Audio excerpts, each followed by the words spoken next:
Well, welcome to Disaster Preparedness Plan Generator. Writing a DPP has never been so simple. Simply follow the sheets in chronological order, sheets A to F. You'll see them down at the bottom here. And you'll end up with an NDPP, sheet F, where you'll make final additions. By the end of the exercise, you'll have a printable DPPP, as well as an electronic copy that is easy to update. So let's go into it. Sheet A. First thing you're going to do on this sheet is to read the instructions. Now as you go through the tool, read the instructions and then simply follow them. In this sheet there's a list of pretty much all the hazards that you would possibly confront in your country. Now against those hazards that are relevant to you, simply select yes under the hazard that best fits your circumstance. And you're going to choose whether this is most likely to be a category 1, 2 or 3 emergency, and that's basically defined by the number of people affected. Once you've selected off your hazards, then move on to step 2. Now in step 2 you simply select from the drop down menu below the hazards that you've chosen under step 1, and this will give you a list of sectors for response. So let's choose drought as a good example, and then I select generate sectors. Now this list gives all the possible sectors that one might confront or might need to respond to in the case of an outbreak of a drought. These are about response, not necessarily risk reduction. So against this list, simply choose whether this might be your primary response sector or a sector that you want to mainstream into your key response strategy. So in this case, let's choose food transfers, as well as considering cash and voucher transfers as a key response area. You might then also want to mainstream some child protection into your response. Now you'll simply follow the same process for landslides. Again, select generate list of sectors, and again go through the list and choose those sectors which you think your office is best placed to support. Once you're satisfied with this, what you're going to do is you might just want to check all of your program choices. So these are the sectors that we've chosen out of the response sectors in relation to the hazards that you think your office faces. Now if you still want to add more sectors to the list, simply click to return to the default selection and you can carry on adding. And you can do this for as many hazards as your office has.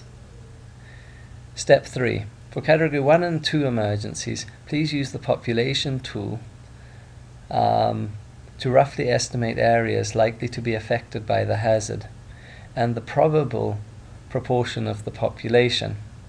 Your population tool is found within the early warning buster, which you already complete on a monthly basis. So you're already familiar with this tool, and you'll see within the sheet in the early warning buster that to the right of your working table you will be able to list your emergency, your hazard, and then run a population estimate by hazard. Now I've said this for category 1 and 2 emergencies because these are generally geographically isolated, whilst the category 3 tends to be on a more national level. So now we've finished step 3 from the early warning buster, and we go on to sheet B. Sheet B was part of step 2, so we can quickly move on to sheet 3. Sheet C, which is step 4. Non-food items for pre-positioning. Reference to your National Office HDA reference to your National Office HEA dashboard and check your NFI list in relation to your imminent hazard and what you already have pre-positioned. Make procurement and warehousing plans as needed.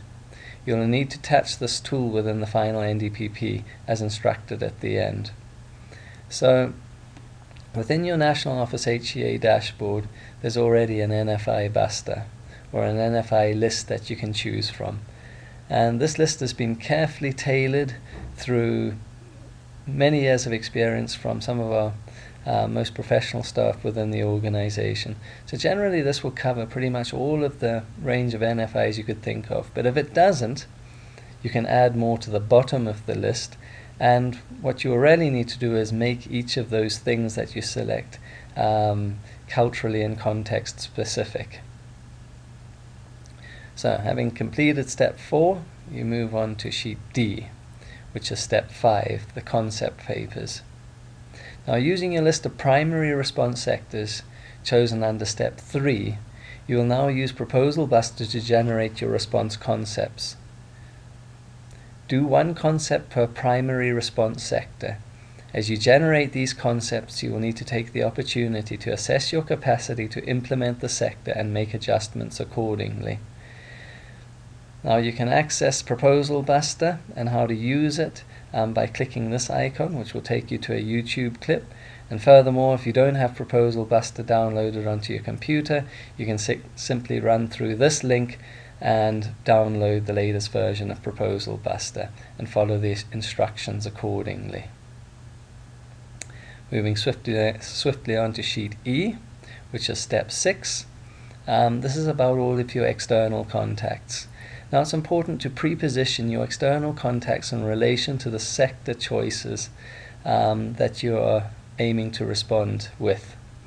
There's many places we can network, and one could waste a lot of time pre-positioning relationships that are not going to be particularly useful to us in the future. So position yourselves according to the areas in which you want to work. There's some good instructions up above which explain this, but essentially you just follow the columns here and the process will run accordingly. And that's pretty much all of the content you've got to fill in for your disaster preparedness plan. Now we move on to sheet F, which is your NDPP.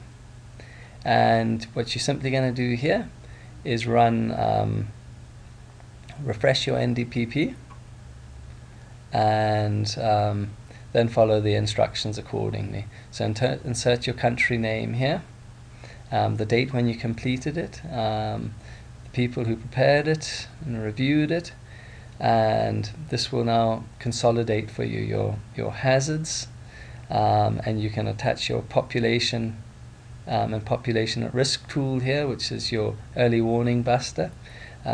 Simply follow the instructions and how to attach a file. These were the response sectors that we had chosen out. Now you're going to simply attach again your proposals against food transfer, cash and voucher transfers accordingly to the side here. This is where you attach your non-food items list. You put in your National Office dashboard, attach it in here according to the instructions, and this will generate the final consolidated list of your external contacts. These are some companion works which are interesting and can be sent along with the NDPP as need arises. And finally, at the end of this, you can simply you can simply print this, and you have your nice electronic form with all the attachments put in the right places. It's a great practical little document that brings together so much of the process into a neat presentation. I trust you enjoy using the tool. Thank you.